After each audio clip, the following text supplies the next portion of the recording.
दोस्तों नमस्कार। Global recorder channel आपका स्वागत करता है। इस चैनल पर हर रोज दुनिया भर की 40 खबरें पेश की जाएंगी। इन खबरों का चुनाव इस तरह किया जाएगा कि आपको अंदाजा हो जाएगा कि विश्व की राजनीति किस तरफ जा रही है। आज की खबरों में खास बात यह है कि 2 देशों में महिलाएं राष्ट्रपति चुनी गई हैं और एक तीसरे देश में भी एक महिला ने राष्ट्रपति बनने की दावेदारी पेश की है। सुश्री हाला टॉम्सन-डॉटर ने आइसलैंड के राष्ट्रपति चुनाव में जीत हासिल की है। उन्होंने 34.3% वोट हासिल किए हैं और अपनी 2 महिला प्रतिद्वंद्वियों कैटरीन जैकब्स-डॉटर और हाला ह्रंड-लोगा-डॉटर को हराया है। जैकब्स-डॉटर पूर्व प्रधानमंत्री हैं और उन्हें 25.2% वोट मिले हैं। लोगा-डॉटर 15.5% वोट हासिल करके तीसरे स्थान पर रहीं। मेक्सिको में सत्तारूढ़ वामपंथी पार्टी की उम्मीदवार सुश्री क्लाउडिया शिनबाम राष्ट्रपति चुनी गई हैं। वो देश की पहली महिला राष्ट्रपति हैं। उनकी मुख्य प्रतिद्वंदी भी एक महिला ही थी।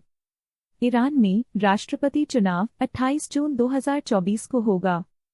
चुनाव के लिए उम्मीदवारों के पंजीकरण की प्रक्रिया शुरू हो चुकी है। सुश्री ज़ोहरा इलाहियन ने ईरान में राष्ट्रपति चुनाव के लिए पंजीकरण करने वाली पहली महिला बनकर इतिहास रच दिया है। श्री महमूद अहमदीनेजाद साल 2005 से 2013 तक ईरान के राष्ट्रपति रह चुके हैं। वो इजराइल के कट्टर विरोधी हैं। उन्होंने रविवार 2 जून 2024 को राष्ट्रपति पद के उम्मीदवार के तौर पर अपना नामांकन दाखिल किया, लेकिन उनका नामांकन रद्द कर दिया गया। जैसा कि आप जानते ही हैं कि पिछले साल अक्टूबर के महीने से इजरायल और हमास के बीच युद्ध चल रहा है। हजारों लोग अपनी जान से हाथ धो बैठे हैं और अरबों डॉलर की प्रॉपर्टी तबाह हो चुकी है, लेकिन ये जंग रुकने का नाम ही नहीं ले रही। इसी सिलसिले में शुक्रवार 31 मई 2024 को अमेरिकी राष्ट्रपति जो बिडेन ने घोषणा की कि इजरायल ने एक नया शांति समझौता पेश किया है। उन्होंने कहा कि इजरायल द्वारा प्रस्तावित युद्ध विराम 3 चरणों में लागू किया जाएगा। गाजा में बंधक बनाए गए इजरायली बंधकों के परिवारों के सदस्यों ने अपने देश की सरकार से अमेरिका द्वारा प्रस्तुत युद्ध विराम योजना को स्वीकार करने का आह्वान किया है। इजरायल के बंधक और लापता परिवार फोरम ने कहा है कि नेतन्याहू अपनी ही सरकार में भीतर से दबाव में हैं। उनकी सरकार के अंदर कुछ लोग उनको ब्लैकमेल कर रहे हैं। संयुक्त राज्य अमेरिका के सांसदों ने गाजा युद्ध के बीच इजरायल के लिए अपना समर्थन दर्शाने के लिए इजरायल के प्रधानमंत्री बेंजामिन नेतन्याहू को अमेरिका की कांग्रेस में भाषण देने के लिए औपचारिक रूप से आमंत्रित किया है। यह निमंत्रण अमेरिका की सीनेट और प्रतिनिधि सभा में रिपब्लिकन और डेमोक्रेटिक पार्टी के नेताओं की ओर से दिया गया है। गिदोन लेवी प्रसिद्ध इजरायली पत्रकार हैं।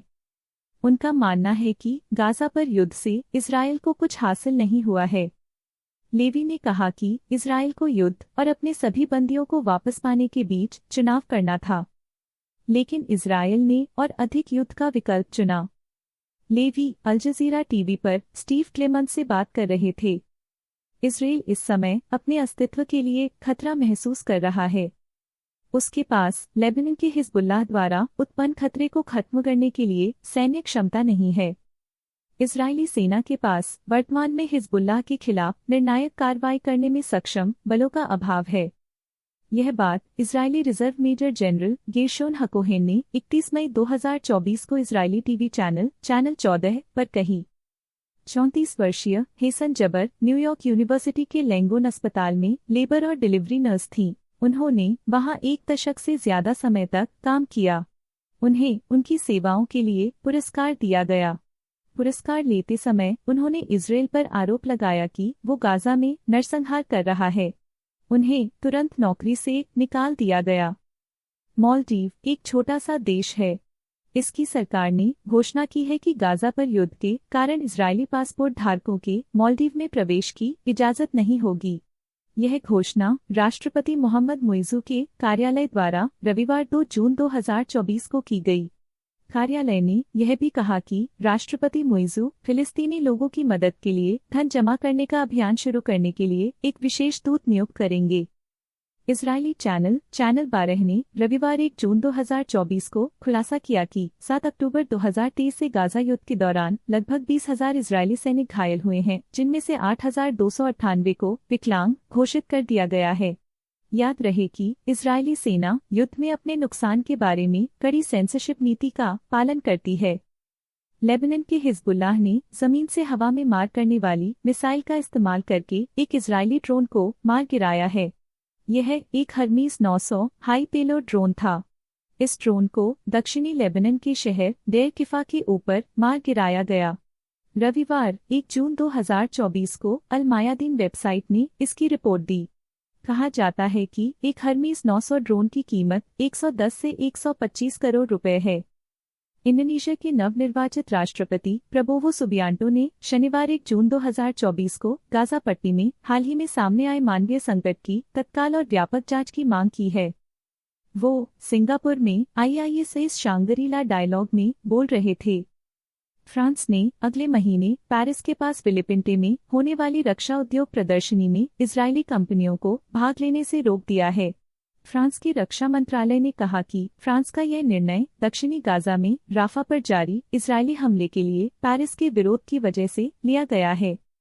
इजरायल के रक्षा मंत्री ने कहा है कि इजरायल गाजा पर हमास के शासन को स्वीकार नहीं करेगा और वो विकल्पों पर विचार कर रहा है। रक्षा मंत्री योआव गैलेंट ने रविवार 2 जून 2024 को एक बयान में कहा, जबकि हम अपनी महत्वपूर्ण सैन्य कार्रवाइयां कर रहे हैं, हम हमास के शासन के विकल्प का भी आकलन कर रहे हैं। डोनाल्ड ट्रंप लोकप्रिय वीडियो शेयरिंग ऐप टिकटॉक से जुड़ गए हैं। जब वो अमेरिका के राष्ट्रपति थे तो एक बार उन्होंने टिकटॉक पर प्रतिबंध लगाने की कोशिश की थी। फिलहाल अमेरिका के डेमोक्रेटिक राष्ट्रपति जो बिडेन ने अप्रैल 2024 में एक ऐसे कानून पर हस्ताक्षर किए हैं जो अमेरिका में टिकटॉक को बैन कर सकता है। टिकटॉक से जुड़ने के 2 दिन बाद ही ट्रंप की 11 लाख फॉलोअर्स हो गए और उनकी पोस्ट को 2 करोड़ 40 लाख व्यू और 11 लाख लाइक मिले। चीनी पीपल्स लिबरेशन आर्मी PLA कभी भी ताइवान को चीन से अलग नहीं होने देगी और ताइवान की स्वतंत्रता युद्ध के समान है। इस बात की घोषणा चीन के केंद्रीय सैन्य आयोग के संयुक्त स्टाफ विभाग के उप प्रमुख लेफ्टिनेंट जनरल जिंग चियानफैंग ने शनिवार 1 जून 2024 को सिंगापुर में IISS शांगरी-ला वार्ता के दौरान की। चीनी रक्षा मंत्री डोंग जून और उनके अमेरिकी समकक्ष लॉयड ऑस्टिन ने शनिवार 1 जून 2024 को सिंगापुर में आमने-सामने मुलाकात की। इस बैठक में ऑस्टिन ने कहा, हमने कोरियाई प्रायद्वीप पर स्थिरता को मजबूत किया है। हमने ताइवान जलदमरु मध्य में यथास्थिति का समर्थन किया है और हम दक्षिण चीन सागर में कानून के शासन के लिए खड़े हुए हैं। इसके जवाब में जिंग ने कहा कि अमेरिका विभाजन पैदा कर रहा है और टकराव भड़का रहा है। उन्होंने कहा कि अमेरिका अराजकता पैदा करता रहता है और खतरों का स्रोत और एशिया प्रशांत क्षेत्र में शांति और स्थिरता को नष्ट करने वाला बन गया है। दोस्तों, आपको बता दें कि आजकल अमेरिका और उसके यूरोपीय दोस्त देशों का रूस के साथ काफी विवाद चल रहा है। इसी संदर्भ में 30 मई 2024 को यूरोपीय संघ के व्यापार मंत्रियों ने आगामी 1 जुलाई से रूस और बेलारूस से आने वाले अनाज और अन्य कृषि उत्पादों पर निषेधात्मक टैरिफ लगाने पर सहमति जताई है। नए टैरिफ का उद्देश्य रूस और बेलारूस से यूरोपीय संघ में अनाज के आयात को रोकना है। इसी के साथ साथ 31 मई 2024 को संयुक्त राज्य अमेरिका के राष्ट्रपति जो बिडेन ने यूक्रेन पर लगे प्रतिबंध में ढील देकर उसे यूक्रेन की सीमाओं से बाहर अमेरिकी हथियारों का उपयोग करने की अनुमति दे दी है। यह निर्णय बताता है कि रूस के प्रति बिडेन प्रशासन की नीति में बदलाव आ गया है। हंगरी के प्रधानमंत्री विक्टर ओरबान ने 31 मई को बुडापेस्ट में कोसुत रेडियो से कहा कि यूरोप रूस के साथ युद्ध की तैयारी के मध्यवर्ती चरण में प्रवेश कर चुका है क्योंकि वह यूक्रेन में सशस्त्र संघर्ष में तेजी से शामिल हो रहा है। उनके अनुसार हर हफ्ते उन्हें इस बात के अधिक से अधिक संकेत मिल रहे हैं कि यूरोपीय संघ और नेटो रूस के विरुद्ध सैन्य कार्रवाई की तैयारी कर रहे हैं। चीन के चांगए 6 अंतरिक्ष यान ने चंद्रमा के दूरवर्ती हिस्से पर सफलतापूर्वक लैंडिंग की है और वो जल्द ही वहां से नमूने एकत्र करना शुरू कर देगा। ये घोषणा चीन के राष्ट्रीय अंतरिक्ष प्रशासन CNSA ने शनिवार 1 जून 2024 को की। चीन की योजना साल 2030 तक चंद्रमा पर एक मानव युक्त अंतरिक्ष यान भेजने और चांद पर अपना एक स्टेशन स्थापित करने की है। चीन का केंद्रीय बैंक चीनी मुद्रा, युआन और विदेशी मुद्राओं के बीच तालमेल को और मजबूत करने की कोशिश कर रहा है। चीन युआन के अंतर्राष्ट्रीयकरण में तेजी लाना चाहता है। चीन का लक्ष्य है कि युआन वैश्विक बाजारों में व्यापक रूप से स्वीकृत और उपयोग की जाने वाली मुद्रा बन जाए। रूसी विदेश मंत्री सर्गेई लावरोव ने घोषणा की है कि तालिबान आंदोलन ही अफगानिस्तान में असली सत्ता है और मॉस्को इसे रूस में प्रतिबंधित संगठनों की सूची से हटाने की योजना बना रहा है। इसका अर्थ ये है कि रूस अब तालिबान के साथ संबंध स्थापित कर लेगा। कतर में तालिबान कार्यालय ने 27 मई 2024 को रूस के विदेश मंत्री के बयान का स्वागत किया और कहा, हम कभी आतंकवादी नहीं थे बल्कि विदेशी कब्जे से अपने देश की मुक्ति के लिए लड़ रहे थे। यह हमारा वैध अधिकार था। हम पड़ोसी, क्षेत्रीय और विश्व देशों के साथ सकारात्मक संबंध चाहते हैं। हम अफगानिस्तान की आज़ादी के बाद एक नए युग में पहुंच चुके हैं। यूरोपीय संसद के लिए चुनाव 6 से 9 जून 2024 तक होंगे। 27 यूरोपीय देश मिलकर यूरोपीय संघ बनाते हैं। इस बार यूरोपीय संसद सदस्यों MEP की कुल संख्या 705 है। प्रत्येक देश को MEP की एक निश्चित संख्या आवंटित की जाती है। प्रत्येक देश के नागरिक अपने MEP का चुनाव करते हैं। सभी MEP यूरोपीय आयोग के अध्यक्ष का चुनाव करते हैं, जो यूरोपीय संसद की कार्यकारी शाखा है। चुनाव हर 5 साल में होते हैं। यूरोपीय संसद फ्रांस के स्ट्रासबर्ग शहर में स्थित है। यूरोपीय संसद दुनिया की एकमात्र संस्था है जिसके सदस्यों को कई देशों के लोग मिलकर चुनते हैं। कुछ यूरोपीय देशों ने यूरोपीय संसद के लिए होने वाले चुनावों में 16 साल के युवक युवतियों को भी वोट देने की अनुमति दे दी है। ये देश हैं ऑस्ट्रिया, बेल्जियम, जर्मनी और माल्टा। इन देशों में यूरोपीय संसद के लिए होने वाले मतदान में मतदाताओं की आयु 16 वर्ष निर्धारित की गई है। अधिकांश देशों में यूरोपीय संसद का सदस्य बनने के लिए न्यूनतम आयु 18 वर्ष है। बुल्गारिया में 9 जून 2024 को संसदीय चुनाव होंगे। यह चुनाव यूरोपीय संसद के चुनाव के साथ ही किए जा रहे हैं। इस देश में चुनाव अभियान 7 जून तक चलेगा। वेनेजुएला में राष्ट्रपति चुनाव 28 जुलाई 2024 को होंगे। राष्ट्रपति निकोलस मादुरो के तीसरे कार्यकाल के लिए फिर से चुने जाने की काफी संभावना है। पड़ोसी देश अमेरिका के प्रतिबंधों के कारण ये देश गहरे आर्थिक संकट से गुजर रहा है। इस चुनाव में कुल 13 उम्मीदवार मैदान में हैं। शंघाई सहयोग संगठन SCO के पर्यटन अधिकारियों की बैठक 25 मई 2024 को कजाकिस्तान में हुई। SCO में 9 देश शामिल हैं, जिनके नाम इस तरह है: भारत, चीन, ईरान, कजाकिस्तान, किर्गिस्तान, पाकिस्तान, रूस, ताजिकिस्तान और उज़्बेकिस्तान। इस बैठक में ईरान ने सदस्य देशों के बीच टूरिस्ट ग्रुपों के लिए वीज़ा छूट कार्यक्रम का प्रस्ताव रखा है। आपको बता दें कि SCO देशों की आबादी लगभग 3 अरब है और इन देशों में पर्यटन की बहुत अधिक संभावनाएं हैं। थाईलैंड ने ऐलान किया है कि वो ब्रिक्स आर्थिक समूह का सदस्य बनना चाहता है। ब्रिक्स की स्थापना साल 2009 में ब्राजील, रूस, भारत और चीन ने की थी। बाद में दक्षिण अफ्रीका, मिस्र, इथियोपिया, ईरान, सऊदी अरब और संयुक्त अरब अमीरात भी विभिन्न चरणों में इस समूह में शामिल हो गए। दोस्तों, एक दक्षिण कोरियाई उद्योगपति को अपनी पत्नी से झगड़ा काफी महंगा पड़ गया। एक अदालत ने चे ताई वोन को अपनी पूर्व पत्नी को $1 अरब नकद भुगतान करने का आदेश दिया है। यह दक्षिण कोरिया में अब तक का सबसे बड़ा तलाक समझौता है। चे ताई वोन का एक और महिला के साथ संबंध है और उससे एक बच्चा भी है। पश्चिमी अफ्रीकी देश बुर्किना फासो में सैन्य शासन की अवधि 5 साल के लिए बढ़ा दी गई है। बुर्किना फासो का सैन्य शासन साल 2022 के तख्तापलट के बाद से सत्ता में है। अब उसने ऐलान किया है कि सैनिक शासन की अवधि 2 जुलाई 2024 के बाद से 60 महीने और होगी। श्री कैरी कोनील को कैरेबियाई राष्ट्र हेटी का अगला प्रधानमंत्री बनाया गया है।